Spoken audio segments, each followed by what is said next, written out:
സെൽഫിയെ കുറിച്ച് പറഞ്ഞ വാചകം എന്താ? ഒരിക്കൽ കൂടി ഒന്ന് പ്രേക്ഷകരെ കേൾപ്പിച്ചത് നമ്മൾ കേൾക്കുന്നില്ല, ഒന്ന് പറഞ്ഞാൽ ഓർമ്മയുണ്ടോ? സെൽഫിക്ക് ഒരു രാഷ്ട്രീയമുണ്ട്, സെൽഫിക്ക് ഒരു സ്വാർത്ഥതയുടെ രാഷ്ട്രീയം. അത് സ്വാർത്ഥതയുടെ രാഷ്ട്രീയമാണ്. പുസ്തകം പ്രസിദ്ധീകരിക്കുന്ന സമയത്ത് ഒരു അബദ്ധം പറ്റി, പറ്റിയിട്ടില്ല.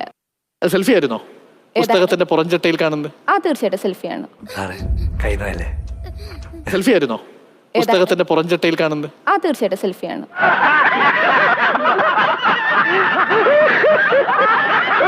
ഒരു കാര്യം ചെയ്യാം, പോയിട്ട് രാവിലെ വരാം. ചിന്താ ജെറോമിന്റെ കയ്യിൽ നിന്ന് ഈ സംസാരത്തിന്റെ ഇടയിൽ സംഭവിച്ചു പോകുന്ന ചില അബദ്ധങ്ങൾ, ഞാൻ പറഞ്ഞല്ലോ ഒരു അബദ്ധം, അബദ്ധങ്ങളുടെ ഒരു ഘോഷയാത്ര തന്നെയാണല്ലോ അതിന്റെ ജീവിതം. ട്രോളുകൾ ആയി ആഘോഷങ്ങളായി വരാറുണ്ട്. അപ്പോൾ ചിന്താ ജെറോം എന്ന് പറയുന്ന സമയത്ത് ആളുകൾ പ്രതീക്ഷിക്കുന്ന ജിമിക്കി കമ്മലിനെ കുറിച്ചാണ്. അതെ അതെ, ഈ ജിമിക്കി കമ്മലിനെ കുറിച്ചുള്ള അന്നത്തെ പ്രസംഗം അത് നമുക്കൊന്ന് കേൾക്കാം. അത് വേണം. എല്ലാ അമ്മമാരും ജിമിക്കിയും കമ്മലും ഇടുന്നവരല്ല. എല്ലാ അമ്മമാരുടെയും ജിമിക്കിയും കമ്മലും മോഷ്ടിച്ചു കൊണ്ടുപോകുന്ന അച്ഛന്മാരും ഈ കേരളത്തിലില്ല. എന്റെ ഒരു സംശയം, ഇത് കയ്യിൽ നിന്ന് പോയൊരു പ്രസംഗമാണ്? ഒരിക്കലും അല്ല.